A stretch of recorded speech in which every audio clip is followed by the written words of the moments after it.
નમસ્કાર વિદ્યાર્થી મિત્રો, જય હિન્દ, જય ભારત. હું દેવંગ રાવલ ડીટીચના ડિજિટલ પ્લેટફોર્મ પર આપ સૌનું હાર્દિક સ્વાગત કરું છું. આપણે જોઈ રહ્યા છીએ એબીસી ટુ એસઆરટી નો કોર્સ, જેની અંદર આપણે પાર્ટ 1 પૂરો કર્યો. પાર્ટ 2 ની અંદર એટલે કે પાર્ટ્સ ઓફ સ્પીચ ની અંદર આપણે જોઈ રહ્યા છે સૌથી પહેલો ભાગ નાઉન. નાઉનના ઘણા બધા પ્રકારો આપણે પૂરા કર્યા છે, તેની ટેસ્ટ પણ અવેલેબલ છે. આજે આપણે એમાંનો જ એક પ્રકાર જોવાના છીએ, જેનું નામ છે સિંગ્યુલર પ્લુરલ નાઉન. સિંગ્યુલર નો મતલબ થશે એક વચન. શું થશે? એક વચન. અને પ્લુરલ નો મતલબ થશે બહુવચન, અને નાઉન નો મતલબ થશે નામ. તો અહીંયા આપણે છે ને નિયમો જોવાના છે કે એક વચન નામમાંથી બહુવચન નામ છે તે કઈ રીતે બનાવાય છે, અથવા બહુવચન નામ હોય તો એનું એક વચન કઈ રીતે થાય છે. એ બધી બાબતો આપણે અહીંયા જોવાના છીએ. તો ચાલો શરૂ કરીએ. સૌથી પહેલા ઇન્ટ્રોડક્શન લઈએ. બહુવચન એટલે શું થાય? તો જે ગણી શકાય તેવી બે અથવા બે કરતા વધારે વસ્તુ, વ્યક્તિ, જગ્યા હોય તો તેને આપણે બહુવચન કહેવાય. બહુ એટલે ઘણી અને વચન એટલે સંખ્યા. હવે અંગ્રેજી નામ અને સંજ્ઞા છે એનું બહુવચન છે ને બે રીતે થાય છે. એક થાય છે રેગ્યુલર પ્લુરલ એટલે કે નિયમિત રીતે થતું બહુવચન, અને એક છે ઇરરેગ્યુલર પ્લુરલ એટલે કે અનિયમિત રીતે થતું બહુવચન. હવે આ જે રેગ્યુલર પ્લુરલ છે, નિયમિત રીતે થતું બહુવચન, આ જે છે એ 8મા ધોરણથી લઈ અને 10મા ધોરણ સુધી પરીક્ષાની અંદર પૂછાય છે મોટે ભાગે. આ ઉપરાંત કોમ્પિટિટિવ એક્ઝામની અંદર પણ કોઈ એમસીક્યુ આપી દેતા હોય છે. પણ કોમ્પિટિટિવ એક્ઝામમાં મોટે ભાગે ટફનેસને ધ્યાને લેતા ઇરરેગ્યુલર પ્લુરલ છે તે આપણને પૂછતા હોય છે. નિયમિત બહુવચનનો મતલબ થાય કે એના થોડા ઘણા નિયમો છે, એ નિયમોને આધીન એ નિયમિત બહુવચન છે તે થતું હોય છે. જ્યારે ઇરરેગ્યુલર પ્લુરલ એટલે કે અનિયમિત બહુવચન, એના કોઈ નિયમો છે નહીં, પરંતુ છતાં આપણે એને નિયમોમાં ઢાળી દીધા છે, જેથી કરી આપણે આરામથી એને પાકા કરી શકીએ, યાદ રાખી શકીએ અને આપણો માર્ક છે તે કવર કરી શકીએ. યાદ રાખો કે આ કોર્સ છે તે 5મા ધોરણના વિદ્યાર્થીથી લઈ કોઈ પણ ઉંમરના વિદ્યાર્થી છે, કોઈ પણ ઉંમરના લોકો છે આ અટેમ્પ્ટ કરી શકે છે. આ ત્યાં સુધી કે યુપીએસસી જીપીએસસી નો કોર્સ પણ આની અંદર છે એ કવર થઈ જશે. કેમ? કારણ કે આપણે એબીસીડી થી એસે રાઇટિંગ સુધી જવાના છીએ. એમાં પાર્ટ 1 પૂરો કર્યો. પાર્ટ 2 પાર્ટ્સ ઓફ સ્પીચ ની અંદર આપણે સૌથી પહેલો ભાગ નાઉન જોઈ રહ્યા છીએ. નાઉનના ઘણા બધા પ્રકારો આપણે પૂરા કર્યા, તેની ટેસ્ટ પણ અવેલેબલ છે, તમે આપી શકો છો. અને આજે એમાંનો જ અગત્યનો ભાગ નાઉનનો, જેનું નામ છે સિંગ્યુલર પ્લુરલ, તેને આપણે જોવા જઈ રહ્યા છીએ. ક્લિયર? તો સૌથી પહેલા આ વિડીયોની અંદર આપણે જોઈશું રેગ્યુલર પ્લુરલ એટલે કે નિયમિત રીતે થતું બહુવચન. તો સમજો, સૌથી પહેલો નિયમ છે કે મોટા ભાગના નામની પાછળ તમે એસ લગાડો ને તો એ નામનું થઈ જશે બહુવચન. શું લગાડો? ફક્ત ને ફક્ત એસ. આ નિયમ ક્યારે લાગુ પડે? જ્યારે આના પછીના નિયમો આપણને આવડતા હોય ને એ નિયમો નામમાં લાગુ ન પડે ત્યારે આ નિયમ આપણે લાગુ પાડશું. ખ્યાલ આવે છે? તો અહીંયા તમે જો, ટ્રી એટલે એક વૃક્ષ, પણ એની પાછળ તમે એસ લગાડ દો એટલે શું થઈ જશે? ટ્રીઝ એટલે ઘણા બધા વૃક્ષો. બુક એટલે એક પુસ્તક, પાછળ એસ લગાડ દો એટલે બુક્સ એટલે ઘણા બધા પુસ્તકો એમ. પેપર એટલે પેજ, અને પેપર્સ એટલે ઘણા, એક કરતા વધારે પેપર્સ, એક કરતા વધારે પેજ. ખ્યાલ આવે છે? તો એક વચનનું બહુવચન કરવા માટે મોટા ભાગના નામની પાછળ શું લગાડી દેશું? એસ લગાડી દેશું. પણ ક્યારે એસ લગાડી દઈશું? જ્યારે આના પછીના નિયમો લાગુ ન પડે ને ત્યારે એસ લગાડશું. આ ધ્યાન રાખજો. ત્યારબાદ લેમ્પ, તો લેમ્પ્સ. વિન્ડો ખુલી રહી છે, Windows. Ring, rings. Apple, apples. જો આ બધા નામની પાછળ શું લાગ્યું છે? એસ લાગ્યું છે. Shop, shops. Boy, boys. Teacher, teachers. Bag, bags. આ બધા નામની પાછળ શું લાગે છે? એસ લાગે છે. એસ લાગે શું થઈ જશે? બહુવચન છે તે થઈ જશે. આ ઉપરાંત ઘણા બધા નામો આપ્યા છે. આ બધા નામો છે આપણી ઇંગ્લિશ ગ્રામરની બુકની અંદર પણ આપેલા છે, તમે એને સ્ટડી કરી શકો છો. બધા અહીંયા હું આમ ભણાવવા જઈશ કે કેટની પાછળ એસ લાગે, કેટ, તો વિડીયો બહુ લાંબો અને બોરિંગ થઈ જશે. પણ આપણે શું યાદ રાખવાનું છે કે મોટા ભાગના નામનું બહુવચન કરવું હોય તો પાછળ શું લગાડી દઈશું? ફક્ત ને ફક્ત એસ. આ આપણો થઈ ગયો રૂલ 1. કયો? રૂલ 1. શું આવશે? મોટા ભાગના નામની પાછળ એસ લગાડો એટલે બહુવચન. ક્લિયર? વાત કરીએ રૂલ 2 ની, કે નામના છેડે મતલબ અંતે S, double S, SH, CH, x કે ઓ હોય. નામના અંતે S, double S, SH, CH, x કે ઓ હોય તો એને પાછળ ઈએસ લગાડીને બહુવચન કરશું. તમે સમજો, દાખલા તરીકે અહીંયા એક નામ આપ્યું છે બસ, તો આની પાછળ એસ આપ્યું છે, તો હા, તો બસનું આપણે બહુવચન કરવું હોય તો શું લાગશે? ઈએસ લાગશે. લખી દઈએ વ્યવસ્થિત રીતે, તમને ખ્યાલ આવી જાય. બસનું આપણે બહુવચન કરવું હોય તો પાછળ શું લગાડશું? ઈએસ. તો અહીંયા બસ અને પાછળ લાગશે ઈએસ. તો આ થઈ ગયું બસીસ. ત્યારબાદ છે ડબલ એસ એટલે કે ક્લાસ,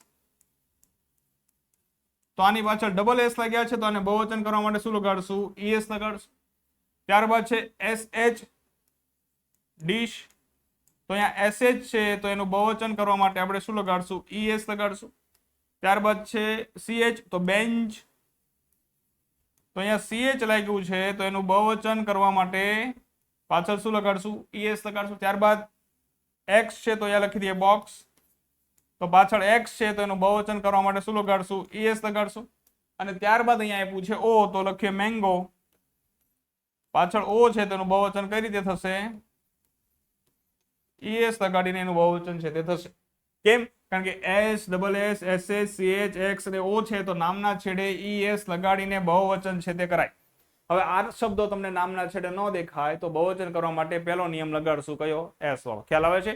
હવે આના બધા એક્ઝામ્પલો અહીંયા નીચે આપેલા છે, બધા જોઈ લઈએ ચિત્રો સાથે. Bus, buses, class, classes, dish, dishes, bench, benches, box, boxes and mango, mangoes. ખ્યાલ આવી ગયો? આટલું સમજાવી ગયું ને કે નામના છેડે S, SS, CH, X અને O હોય તો ES લગાડીને બહુવચન કરશું નામનું.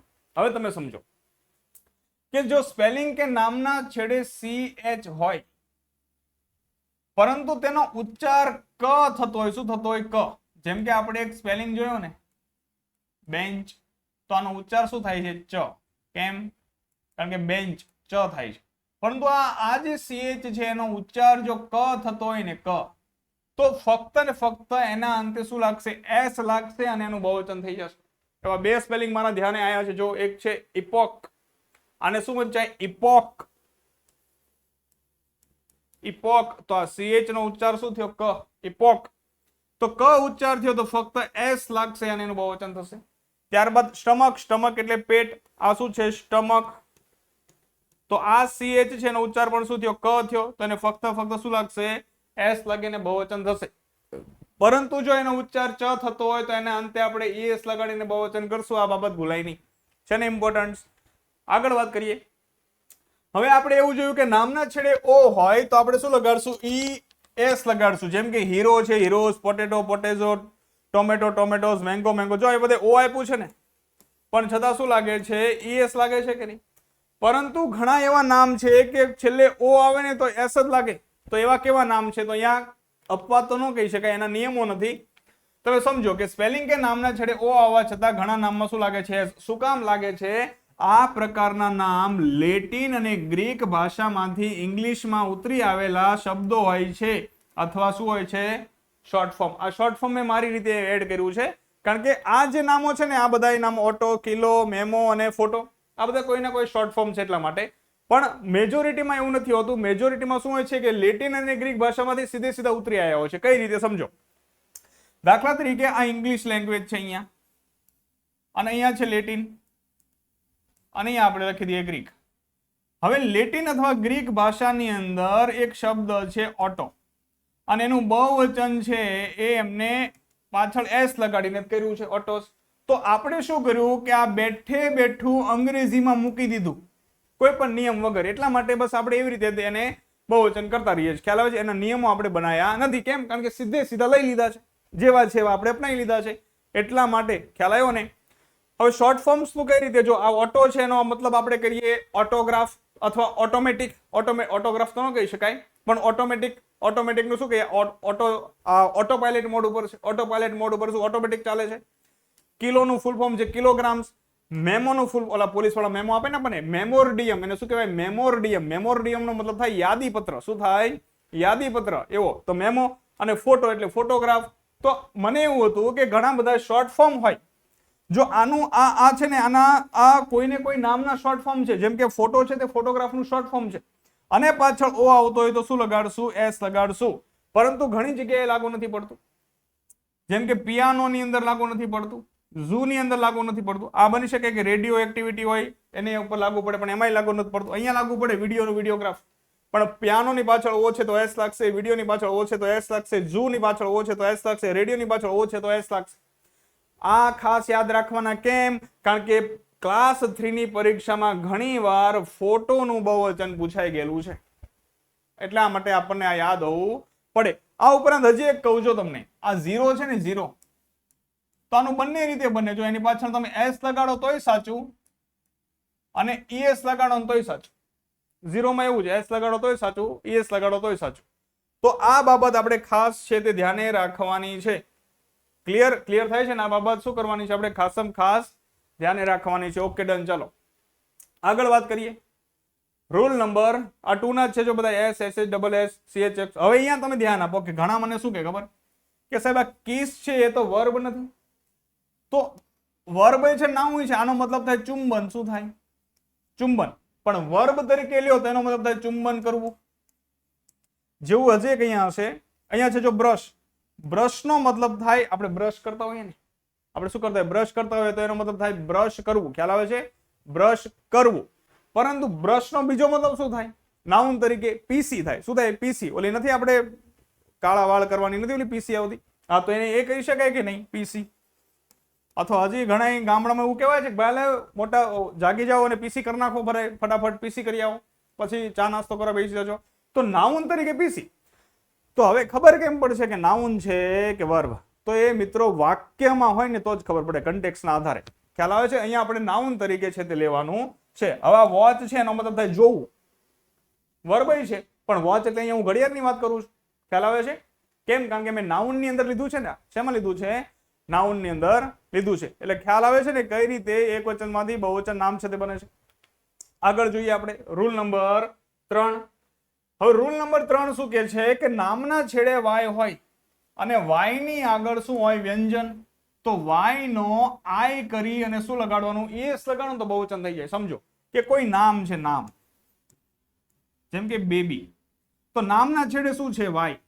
હવે વાય ની આગળ શું હોવું પડે? વાય ની આગળ હોવું પડે વ્યંજન. તો આ ક્યારે ખબર પડે? મારો પહેલો જ વિડીયો લેક્ચર જેને જોયો છે ABCD નો એને ખબર પડે કે વ્યંજન કોને કહેવાય, સ્વર કોને કહેવાય. જ્યારે પહેલી વાર ABCD નો વિડીયો મૂક્યો તો મને બધા કહેતા હતા સાહેબ ABCD અમને આવડે જ છે. તો ભાઈ ત્યાં સ્વર, વોવેલ્સ ઓળખો, કોન્સનન્ટ ને ઓળખો, કેટલા પ્રકાર છે ઓળખો, ડિપ્થોંગ્સ કોને કહેવાય, બધી ડિટેલ્સમાં માહિતી આપી છે. હવે ABCD ન આવડતી અને આ ન ખબર પડે, ખબર જ ન હોય કે વ્યંજન કોણ છે, તો આ નિયમ એની માટે કોઈ કામનો છે નહીં. એટલા માટે હું કહું છું everything is connected in English. જો એક પણ વિડીયો લેક્ચર તમે ચૂક્યા તો આગળનો ટોપિક તમારી સાથે કનેક્ટ થશે નહીં. એટલે ધ્યાન આપો. તો આ શું છે? વ્યંજન. કેમ વ્યંજન છે? તો અંગ્રેજીમાં A, E, I, O, U આ 5 છે તે સ્વર છે. તો આની સિવાયના જે વધે એને શું કહેવાય? વ્યંજન કહેવાય. તો અહીંયા શું કહે છે કે નામ છે, નામના છેડે વાય હોય અને વાય ની આગળ શું હોય? વ્યંજન હોય. તો એ વાય છે, વાય નો શું કરી દેવાનો? આઈ કરવાનો. તો અહીંયા બી એ બી એમ નામ રહેશે અને વાય છે, વાય નો શું થઈ જશે? આઈ. આઈ કરીને શું લગાડવાનું? ES. તો નામનું શું થઈ જાય? બહુવચન છે તે થઈ જાય. ખ્યાલ આવ્યો? તો હવે એવા એક્ઝામ્પલ છે ને આપણે જોઈ લઈએ. અહીંયા પૂછે બેબી, તો બેબીઝ, લેડી તો લેડીઝ, ફ્લાય તો ફ્લાઈઝ અને ડેઝી તો ડેઝીઝ. પણ યાદ શું રાખવાનું કે નામના છેડે વાય હોય ને વાય ની આગળ વ્યંજન હોય તો વાય નો આઈ કરીને શું લગાડશું? એસ લગાડશું તો નામનું થઈ જશે બહુવચન. Rule number 3. અહીંયા મોર એક્ઝામ્પલ પણ તમને આપ્યા છે, તમે જોઈ શકો છો. ફેમિલીનું ફેમિલીઝ. કેમ? કારણ કે નામના છેડે વાય છે ને વાય નો આઈ કરીને ES લગાડવાનું છે એટલા માટેનું બહુવચન થશે. આગળ વાત કરીએ 3.2. હવે અહીંયા એવું કહે છે કે નામના છેડે વાય, જો વાય હોય, વાય ની આગળ શું હોય? વ્યંજન હોય, તો વાય નો આઈ કરી એસ લગાડે. આપણે આ કર્યું ને, હજી એકવાર જોઈ લો. વિડીયો થોડોક લાંબો છે પણ ધ્યાન આપો કે નામના છેડે વાય છે ને વાય ની આગળ શું છે? વ્યંજન છે. તો વાય નો આઈ કરીને શું લગાડશું? એસ લગાડશું. પરંતુ નામના છેડે વાય હોય ને વાય ની આગળ શું હોય? સ્વર હોય. સ્વર એટલે કયા? A, E, I, O, U સ્વર હોય તો કોઈ ચેન્જીસ નહીં કરીએ, ફક્ત ને ફક્ત પાછળ શું લગાડી દેશું? એસ લગાડી દેશું. ખ્યાલ આવ્યો? નામના છેડે વાય હોય ને વાય ની આગળ સ્વર હોય તો વાય ની પાછળ ફક્ત ને ફક્ત શું લાગશે? એસ લાગશે ને એનું શું થઈ જશે? બહુવચન છે તે થઈ જશે. એના એક્ઝામ્પલ છે તે જોઈ લઈએ આપણે. બુકની અંદર બધા ડિટેલ્સમાં આપેલા જ છે પણ અહીંયા થોડાક ચિત્રો દ્વારા આપ્યા છે, તમને ખ્યાલ આવશે કે boy boys, toy toys, day days. તો ખ્યાલ આવે છે નામના છેડે વાય છે, વાય ની આગળ શું છે? સ્વર છે. તો વાય ની પાછળ ફક્ત ને ફક્ત શું લાગશે? એસ લાગશે ને એનું શું થઈ જશે? બહુવચન છે તે થશે. આ મોર એક્ઝામ્પલ છે, જોઈ શકો છો તમે. આગળ વાત કરીએ રૂલ નંબર 4 ની. હવે શું કહે છે કે નામના છેડે એફ કે એફઈ હોય. દાખલા તરીકે નામ છે લીફ, એક છે નાઇફ. તો નામના છેડે એફ હોય અથવા FE હોય. શું હોય? એફ હોય અથવા FE હોય તો એફ કે FE ને દૂર કરી એનો શું થઈ જશે? વી. શું થઈ જશે? વી. અને વી કરીને પછી શું લગાડવાનું છે? ES. શું લગાડવાનું છે? ES. તો એનું શું થઈ જશે? બહુવચન. શું થઈ જશે? બહુવચન. ક્લિયર થયું આટલી? તો અહીંયા આપણે ઓલી પાછા મોર એક્ઝામ્પલ જોઈ લઈએ કે અહીંયા એ જ છે લીવ, લીવ્સ, નાઇફ, નાઇવ્સ. આનો ઉચ્ચાર જ થયો પાછો. શું થાય? જ. નાઇવ્સ નહીં, નાઇવ્સ જ થાય ઉચ્ચાર. Wolf, wolves, shelf, shelves, scarf, scarfs. આ છે એના ઉચ્ચાર થાય. મોર એક્ઝામ્પલ અહીંયા છે life, lives, thief, thieves, half, half, scarf, calves. તો આ બધા નામ છે. એમાં શું છે તો એના નામના અંતે કાં તો એફ ઈ આપ્યું છે ને કાં તો એફ આપ્યો છે. તો એફ ઈ અને એફ છે એનો શું થઈ જાય? વી થઈ જાય. અને વી કરીને આપણે શું લગાડશું? ઈએસ લગાડશું. તો એ નામનું શું થઈ જશે? બહુવચન છે તે થઈ જશે. પરંતુ ઘણા નામ એવા છે કે પાછળ એફ આપે તો ફક્ત ને ફક્ત એસ લાગે અને એને આપણે ધ્યાને લેવાના છે, જેને આપણે અપવાદ તરીકે ઓળખતા હોય છે. એની અંદર અહીંયા પછી રૂફ અને રૂફ્સ. જો આ એક પૂછાઈ ગયું તો ધ્યાન આપજો, કારણ કે આપણે એફ હોય તો એફ નો વી કરીને એસ લગાડી દઈએ. આપણે આવી રીતે કરીને આવતા રહીએ તો આ ખોટું પડશે. કેમ? કારણ કે અહીંયા સીધે સીધો એસ લાગે. આ ઉપરાંત હજી 3 છે: બિલીફ, બિલીવ્સ, ચીફ, ચીફ્સ અને સેફ તો સેફ્સ. આ યાદ રાખો કે નામના છેડે એફ અને એફ ઈ હોવા છતાં ફક્ત ને ફક્ત શું લાગે છે? એસ છે તે લાગે છે અને એનું શું થઈ જાય છે? બહુવચન છે તે થઈ જશે. ખ્યાલ આવે છે? અત્યાર સુધી આપણે કેટલા નિયમો જોયા? આ બધાની ટેસ્ટ આપી હોય તો તમે 10,000 MCQ સિરીઝ છે એની અંદર જઈને આપી શકો છો. આપણે જોયું કે મોટા ભાગના નામની પાછળ એસ લગાડ દો. આ પહેલો નિયમ જો. એસ ક્યારે લગાડો? કે જ્યારે તમારા નિયમો કામ ન કરતા હોય ત્યારે. બીજો નિયમ આપણે શું જોયો કે નામના છેડે S, double S, SH, CH, X અને O હોય તો શું લગાડશું? ES લગાડશું. ત્યારબાદ જોઈએ કે નામના છેડે Y હોય ને Y ની આગળ શું હોય? વ્યંજન હોય. તો Y છે, Y નો I કરી અને શું લગાડશું? ES લગાડશું. પણ Y હોય ને Y ની આગળ શું હોય? સ્વર હોય તો સીધે સીધો શું લગાડશું? S લગાડશું. ત્યારબાદ નામના છેડે F અથવા FE હોય તો આ F કે FE નો V કરી અને આપણે શું લગાડશું? ES કરશું. તો આપણા નામ કેવા થઈ જશે? પ્લુરલ, એટલે કે બહુવચન થઈ જશે. જેની ભરપૂર માત્રામાં પ્રેક્ટિસ છે, તમને 10,000 MCQ સિરીઝની અંદર આપેલી છે. ત્યાં જઈ અને તમે તમારું નોલેજ છે તે તપાસી શકો છો. I hope you understand very well. Thank you.